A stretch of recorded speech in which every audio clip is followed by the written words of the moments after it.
Hello friends, मैं Amarendra Kumar. Welcome to AG point. मैं उम्मीद करता हूं कि आप लोग बहुत अच्छे होंगे। चलिए आज स्टार्ट करते हैं सामाजिक धार्मिक सुधार आंदोलन जिनमें स्वामी दयानंद सरस्वती एवं आर्य समाज। इसके पहले मैं राजा राम मोहन राय और ब्रह्म समाज के बारे में विस्तार रूप से पढ़ाया था, जो आप काफ़ी पसंद किए। चलिए आज हम स्टार्ट करते हैं आर्य समाज एवं दयानंद सरस्वती। समझिएगा, ब्रह्म समाज के तरह ही आर्य समाज भी एक हिंदू धर्म सुधारवादी आंदोलन था, है ना। हिंदू धर्म का सुधारवादी आंदोलन था, जिसका मुख्य उद्देश्य प्राचीन वैदिक धर्म की शुद्ध रूप से पुनः स्थापना करना था। फिर समझिएगा, ब्रह्म समाज के तरह ही आर्य समाज भी एक हिंदू धर्म का सुधारवादी आंदोलन था, जिसका मुख्य उद्देश्य प्राचीन वैदिक धर्म की शुद्ध रूप से पुनः स्थापना करना था, जिसका संस्थापक थे स्वामी दयानंद सरस्वती। हालांकि मैं पहले भी बताया था कि 19वीं शताब्दी में जो सामाजिक धार्मिक सुधार आंदोलन प्रारंभ हुए थे वह भारत के 3 क्षेत्रों में प्रारंभ हुए थे। बंगाल में प्रारंभ हुए थे, मद्रास में प्रारंभ हुए थे और बम्बई में प्रारंभ हुए थे, है ना। ब्रह्म समाज जो बंगाल का क्षेत्र था और आर्य समाज का जो क्षेत्र है वह बम्बई का क्षेत्र है, ठीक ना। हाँ, और दोनों की हम बात करें, अगर ब्रह्म समाज और आर्य समाज, तो लगभग दोनों में समानता है, क्योंकि दोनों जो सुधारक थे यह एकेश्वरवाद पे जोड़ देते थे, बहुदेववाद का विरोध करते थे, मूर्ति पूजा का विरोध करते थे, बाल विवाह का विरोध करते थे, विधवा पुनर्विवाह का समर्थन करते थे, सती प्रथा का विरोध करते थे, है ना। तो ये इस तरह इन लोगों का आंदोलन चला। चलिए इस आर्य समाज को जानने से पहले हम स्वामी दयानंद सरस्वती के बारे में जान लेते हैं कि आखिर इनका जन्म कहाँ हुआ था और इनकी जीवन परिस्थिति कैसी थी। तो समझते हैं पहले स्वामी दयानंद सरस्वती का जो जन्म हुआ था वह आपको 12 फरवरी 1824 को गुजरात के, इनका जो जन्म हुआ था वह 12 फरवरी 1824 को गुजरात के मौरवी नामक स्थान पे हुआ था, है ना। गुजरात के मौरवी नामक स्थान पे हुआ था। इनका जो जन्म हुआ था यह एक धनाढ़ ब्राह्मण परिवार में इनका जन्म हुआ था। यानी प्रारंभिक इनका जो जीवन और शिक्षा दीक्षा हुई वह काफ़ी अच्छे कंडीशन में थे, इसलिए अच्छे खासे इनके शिक्षा दीक्षा हुई, है ना। इनके जो बचपन का नाम था वह मूल शंकर था, है ना। इनके जो बचपन का नाम था वह मूल शंकर था। लेकिन जीवन के प्रारंभिक दौर से ही सामाजिक जीवन में इनका मन नहीं लगा। शुरू में जब इन्होंने संस्कृत की जो शिक्षा ली थी, वेदों की शिक्षा ली थी, एक पंडित के रूप में अपने आप को स्थापित करने के लिए, तो प्रारंभ से ही इनका जीवन सामाजिक जीवन में इनका मन सामाजिक जीवन में नहीं लगा। जब इनको पिता को लगा कि ऐसा ना हो कि यह सामाजिक जीवन से विरक्ति हो जाए, इसलिए इनके पिता ने इनके किशोरावस्था में ही शादी कराने का प्रयास किया, लेकिन इन्होंने शादी नहीं की। और शादी नहीं करने के बाद ये 21 वर्ष के उम्र में ज्ञान प्राप्ति के लिए इन्होंने गृह त्याग कर दिया, है ना। गृह त्याग कर दिया। और गृह त्याग करने के बाद 3 वर्षों तक भ्रमण करने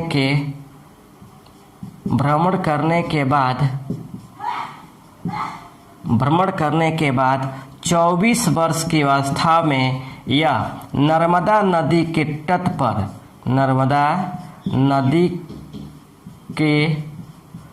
तट पर पहुँचे, है ना। यहाँ पे जो आश्रम था ये था आपके स्वामी पूर्णानंद के आश्रम में पहुँचे।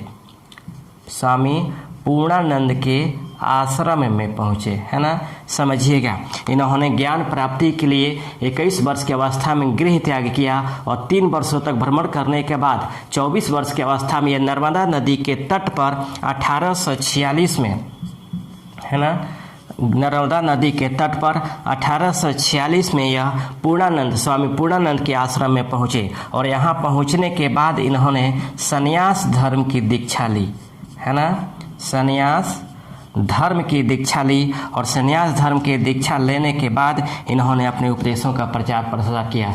और याद रखिएगा, इसी क्रम में स्वामी पूर्णानंद ने इन्हें आपको दयानंद सरस्वती की उपाधि प्रदान की थी। दयानंद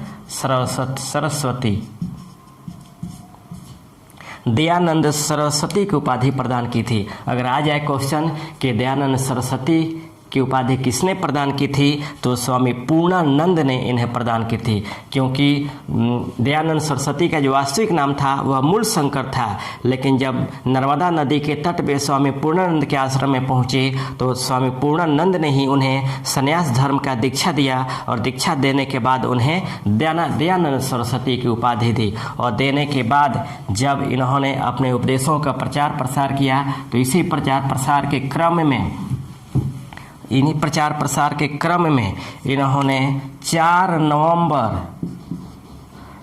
नवंबर 1860 को मथुरा में स्वामी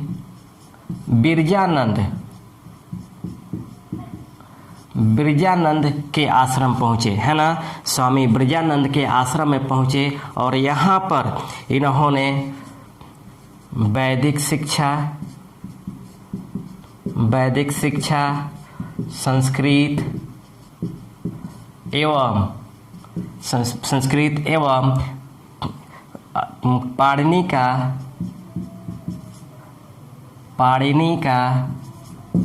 अष्टाध्यायी की शिक्षा ग्रहण की, है ना। पाणिनि की अष्टाध्यायी की शिक्षा ग्रहण की। याद रखिएगा, जो अष्टाध्यायी है यह व्याकरण ग्रंथ है ना, यह आपको व्याकरण ग्रंथ है। तो 4 नवंबर 1860 को मथुरा में यह स्वामी बिरजानंद, इनको दंडिन भी कहा जाता है, दंडिन स्वामी बिरजानंद, क्योंकि ये अंधे थे, ये दिखते नहीं, इनको दिखाई नहीं देता था, ये अंधे थे, ठीक ना। तो दंडिन स्वामी बिरजानंद के आश्रम में 4 नवंबर 1860 को पहुँचे और वहीं पर स्वामी बिरजानंद ने इन्हें वैदिक शिक्षा, संस्कृत तथा पाणिनि के अष्टाध्यायी की शिक्षा प्रदान की। और स्वामी दयानंद ने स्वामी बिरजानंद को ही अपना गुरु स्वीकार किया, है ना। स्वामी दयानंद ने बिरजानंद को अपना गुरु स्वीकार किया, अपना गुरु बनाया, है ना। याद रखिएगा, पूर्णानंद स्वामी ने मूल शंकर को दयानंद की उपाधि प्रदान की थी और संन्यास धर्म की शिक्षा दी थी, लेकिन उन्हें अपना गुरु नहीं बनाया। गुरु बनाया किसे? स्वामी बिरजानंद को, जो मथुरा के आश्रम में निवासी थे, एक अंधे एक गुरु थे, ठीक ना। और इनको ही स्वामी दयानंद ने आपको बिरजानंद को अपना गुरु स्वीकार किया है। यहाँ याद रखिएगा, 1860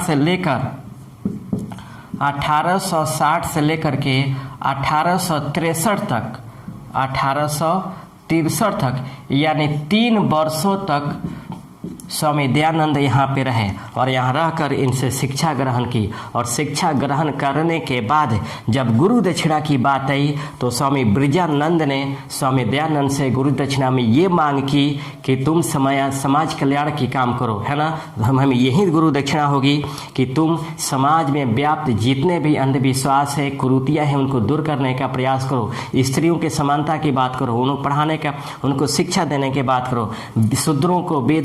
शूद्रों को और स्त्रियों को वेदों को शिक्षा देने का काम करो। यानी समाज में व्याप्त जितने भी अंधविश्वास थे, आडंबर थे, कुरीतियाँ थी, इनको दूर करने का प्रयास करो। यही हमारी गुरु दक्षिणा होगी, ठीक ना। और इसी का आशीर्वाद लेकर स्वामी दयानंद ने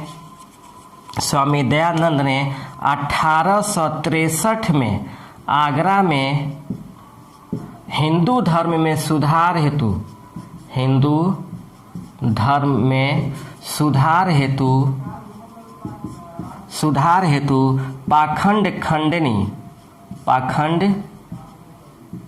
खंडिनी नामक पताका लहराई थी, है ना।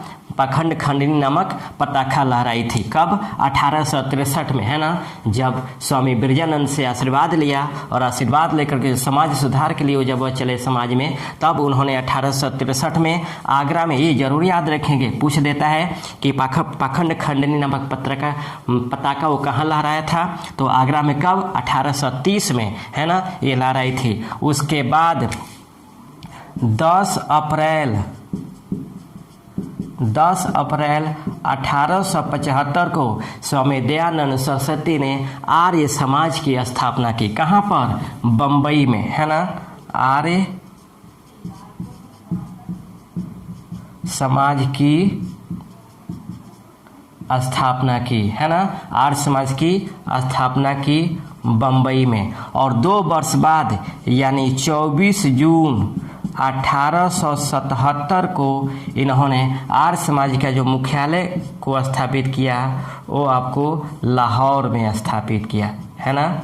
इन्होंने आर्य समाज का जो मुख्यालय स्थापित किया, वो आपको लाहौर में स्थापित किया। और इसी जगह इन्होंने धर्म के 10 सिद्धांतों का सूत्रबद्ध किया था। इन्होंने धर्म के 10 सिद्धांतों का सूत्रबद्ध किया था। 10 धार्मिक सिद्धांतों को सूत्रबद्ध किया, है ना। 10 धार्मिक सिद्धांतों को सूत्रबद्ध किया था। इसके अलावा दयानंद सरस्वती ने समाज में व्यवहारिक बदलाव के लिए उन्होंने 10 कार्य को किया, है ना। समाज में बदलाव के लिए, समाज में व्याप्त कुरीतियों को दूर करने के लिए इन्होंने 10 से अधिक रचनात्मक कार्य किए थे। इन 10 रचनात्मक कार्यों की अगर हम बात करें तो इसमें आपको पहला था, आपको शूद्रों एवं स्त्रियों को वेदों का अध्ययन, है ना, ये इनको आधार दिया कि शूद्रों और स्त्रियों को वेदों का अध्ययन दिया जाए। साथ ही इन्होंने वैदिक शिक्षा पर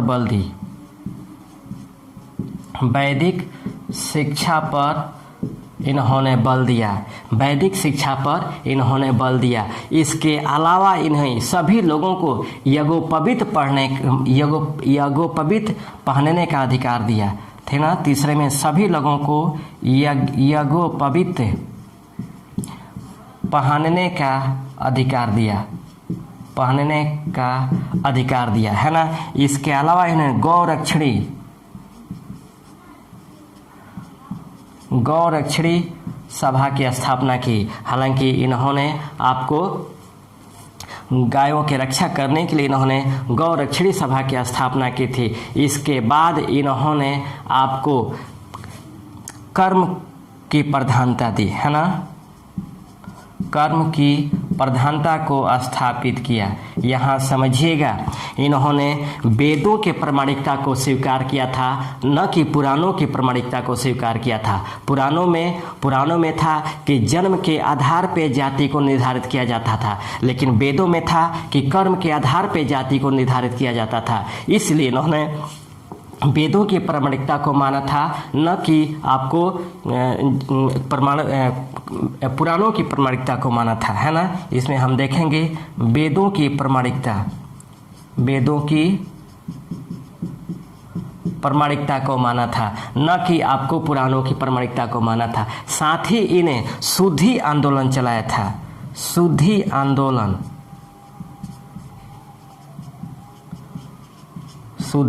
आंदोलन चलाया था। इसके अलावा इन्होंने 8 नंबर में स्वदेशी को स्वीकार किया और विदेशी को बहिष्कार किया था, है ना। स्वदेशी को स्वीकार तथा विदेशी को बहिष्कार किया। यहाँ समझिएगा, शुद्धि आंदोलन में ये था कि वे लोग जो हिंदू धर्म छोड़ करके दूसरे धर्म को स्वीकार कर लिए थे, पुनः उन्हें हिंदू धर्म में लाने के लिए शुद्धि आंदोलन चलाया था, है ना। पुनः उन्हें हिंदू धर्म में लाने के लिए शुद्धि आंदोलन चलाया था और स्वदेशी को इन्होंने स्वीकार किया और विदेशी को इन्होंने बहिष्कार किया था। इसके बाद इन्होंने स्वराज की स्थापना की थी, स्वराज की स्थापना की थी, है ना, स्वराज की स्थापना की थी। उसके बाद इन्हें हिंदी को इन्होंने राष्ट्रभाषा स्वीकार किया, हिंदी को राष्ट्रभाषा के रूप में स्वीकार किया था। समझिएगा, फिर इन्होंने शूद्रों और स्त्रियों को वेद पढ़ने का अधिकार दिया, साथ ही इन्होंने वैदिक शिक्षा पर इन्होंने बल दिया था, यज्ञोपवीत पहनने के लिए सभी को अधिकार दिया था। साथ ही में इन्होंने गौ रक्षा सभा या गौ रक्षणी सभा की स्थापना की थी। इन्होंने कर्म की प्रधानता पे बल दिया, वेदों की प्रामाणिकता पे इन्होंने बल दिया था, है ना। उसके बाद शुद्धि आंदोलन को प्रारंभ किया था, स्वदेशी को स्वीकार किया था तथा विदेशी को इन्होंने बहिष्कार किया था। उसके बाद इन्होंने स्वराज की स्थापना की। याद रखिएगा, सबसे पहले स्वराज शब्द का जो प्रतिपादन किया था वह दयानंद सरस्वती ने ही किया था। उसके बाद हिंदी को इन्होंने राष्ट्रभाषा के रूप में स्वीकार किया। पूरे अगर हम बात करें आधुनिक भारत में तो ये धार्मिक आंदोलनों में तो सबसे पहला यह समाज था जिसने स्वराज और हिंदी को इन्होंने स्वीकार किया था, इनका समर्थन किया था। सबसे पहले स्वराज एवं हिंदी को समर्थन करने वाले आपको आर्य समाज थे, ठीक ना। उसके बाद हम बात करते हैं कि दयानंद सरस्वती ने वेदों को प्राचीन सभ्यता का आधार स्तंभ मानते हुए दयानंद सरस्वती ने वेदों को प्राचीन सभ्यता का आधार स्तंभ मानते हुए वेदों की ओर लौटों का नारा दिया था, वेदों की ओर लौटों का नारा दिया था, है ना, वेदों की ओर लौटों का नारा दिया था। इन्होंने कहा था कि वेदों के माध्यम से ही हम प्राचीन सभ्यता को स्थापित कर सकते हैं, है ना, जिसमें कर्म की प्रधानता है, जिसमें बहुदेववाद का विरोध है, एकेश्वरवाद का समर्थन है, मूर्ति पूजा का विरोध है ना, ब्राह्मण वर्चस्ववादी को इसमें तोड़ा गया है। इसलिए इन्होंने वेदों की ओर लौटों का नारा दिया था। साथ ही इन्होंने कहा था कि भारत भारतीयों के लिए है, भारत भारतीयों के लिए है ना, इन्होंने कहा था। साथ ही इन्होंने आपको कहा था कि बुरे से बुरे देसी प्रांत अच्छे से अच्छे देसी प्रांत से अच्छे हैं, है ना। इन्होंने कहा था बुरे से बुरे देसी राज अच्छे से अच्छे विदेशी राज से बहुत अच्छे हैं, विदेशी राज से बहुत अच्छे हैं, है ना। हमारा देसी राज कितना भी खराब क्यों ना हो लेकिन विदेशी राज से बहुत अच्छे हैं, यह इन्होंने नारा दिया था। इसके बाद इन्होंने शुद्धि आंदोलन जो चलाया था, जो मैं पहले बता दिया था कि जो व्यक्ति हिंदू धर्म को त्याग कर दूसरे धर्म को स्वीकार कर लिए थे पुनः उन्हें हिंदू धर्म में लाने के लिए शुद्धि आंदोलन चलाया था। इसके अलावा दयानंद सरस्वती को भारत का मार्टिन लूथर किंग के नाम से जाना जाता है ना। इन्हें मार्टिन लूथर किंग के नाम से भी जाना जाता है ना। दयानंद सरस्वती को मार्टिन लूथर किंग के नाम से भी जाना जाता है। वो इसलिए जाना जाता है कि इन्होंने जाति बंधन को तोड़ने का प्रयास किया था, उच्चता और नीचता को तोड़ने का प्रयास किया था। इन्होंने ब्राह्मण क्षत्रिय वैश्य शूद्र की परंपराओं को तोड़ने का प्रयास किया था, सामाजिक समानता की बात की थी, है ना। इन्होंने स्त्रियों की समानता की बात की थी, स्त्रियों की शिक्षा पर इन्होंने बल दिया था। इसलिए इन्हें भारत का मार्टिन लूथर किंग के नाम से भी जाना जाता है, ठीक ना। स्वामी दयानंद सरस्वती द्वारा कुछ पुस्तक भी लिखे गए हैं, आइए उसे हम देख लेते हैं, है ना। स्वामी दयानंद सरस्वती ने जो पुस्तकों की रचना की थी उसमें पहला है सत्यार्थ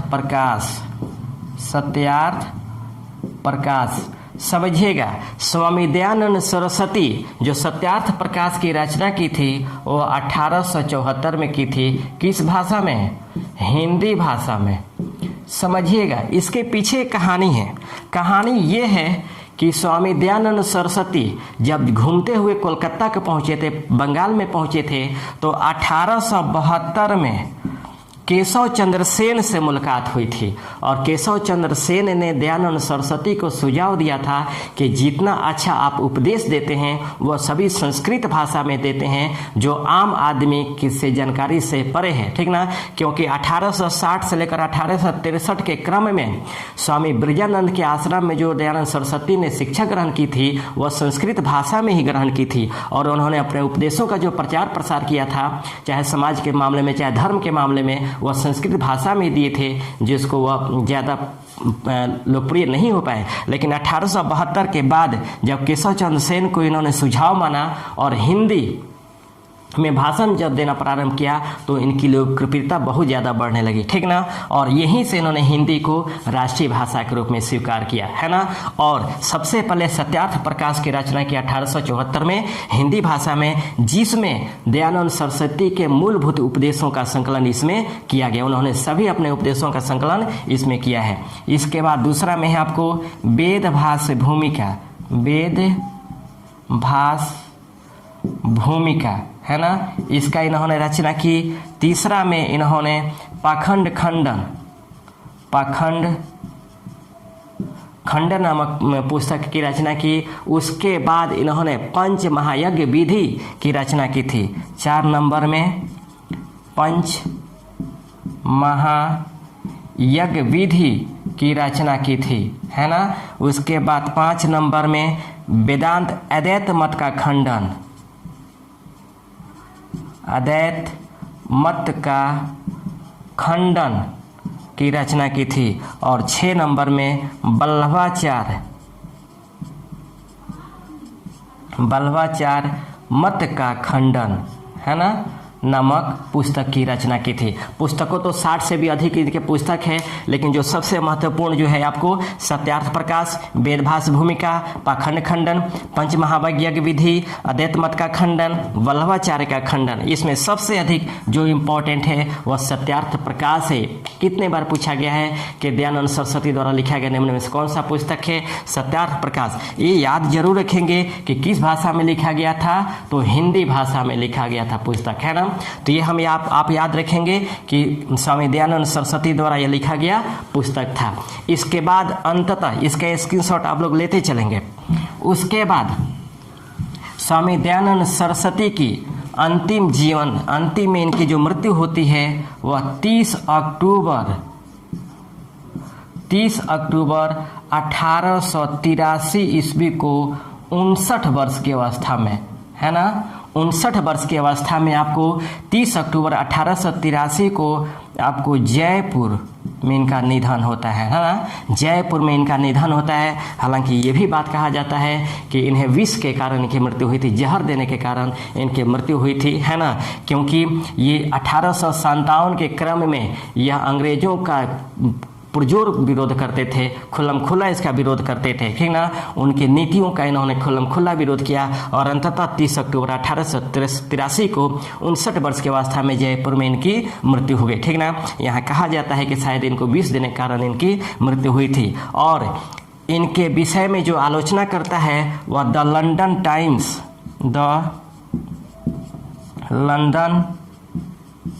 टाइम्स का संपादक होता है वैलेंटाइन सिरोल,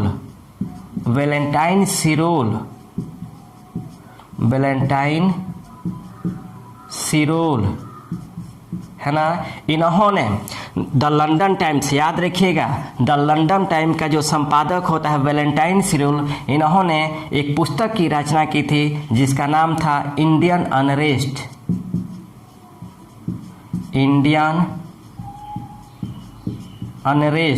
इस पुस्तक में इन्होंने आर्य समाज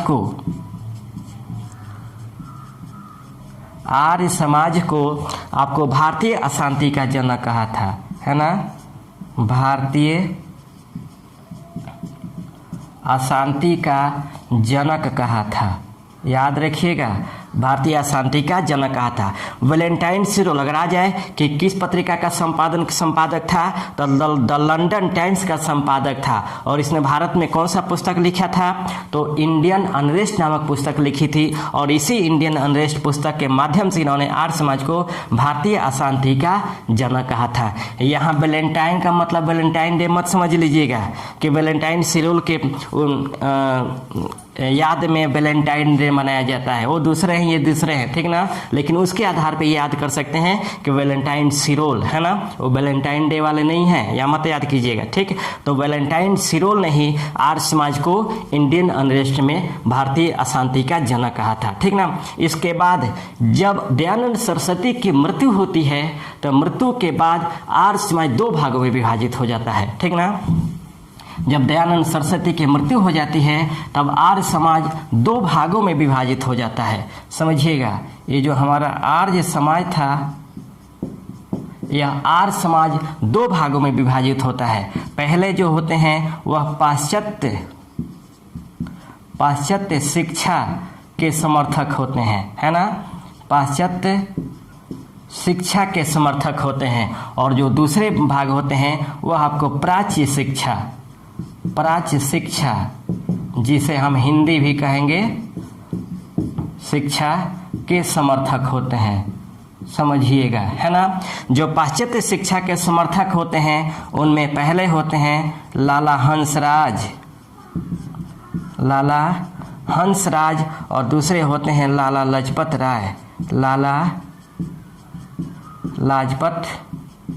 राय, है ना। और प्राच्य शिक्षा के समर्थक होते हैं उनमें होते हैं स्वामी श्रद्धानंद, उसके बाद लेखाराम और मुंशीराम, है ना। तो आर्य समाज दो भागों में, दयानंद सरस्वती के मृत्यु के बाद आर्य समाज दो भागों में विभाजित हो जाता है। एक पाश्चात्य शिक्षा का समर्थक जो पश्चिमी शिक्षाओं को समर्थक हो जाता है, और दूसरा प्राच्य शिक्षा का समर्थक जो भारतीय भाषा में शिक्षाओं का समर्थक हो जाता है। पाश्चात्य शिक्षा के समर्थकों में लाला हंसराज होते हैं, लाला लाजपत राय होते हैं, और प्राच्य शिक्षा के समर्थकों में स्वामी श्रद्धानंद होते हैं, लेखाराम होते हैं और मुंशीराम होते हैं। याद रखिएगा, लाला हंसराज ने ही आपको 1886 में लाहौर में डीएवी की स्थापना की थी, है ना। लाला हंसराज ने ही आपको 1886 में डीएवी की स्थापना की थी। डीएवी मतलब दयानंद एंग्लो वैदिक स्कूल, दयानंद एंग्लो वैदिक स्कूल की स्थापना की थी। आज प्रत्येक जिलों में हमके DAV public school, DAV high school या डीएवी कॉलेज मिल जाते हैं। उसके जो स्थापना की थी वो लाला हंसराज ने की थी, ठीक ना। आपको कब? 1886 में लाहौर में। और स्वामी श्रद्धानंद ने आपको 1902 में हरिद्वार के कांगड़ी में गुरुकुल विश्वविद्यालय की स्थापना की थी। गुरुकुल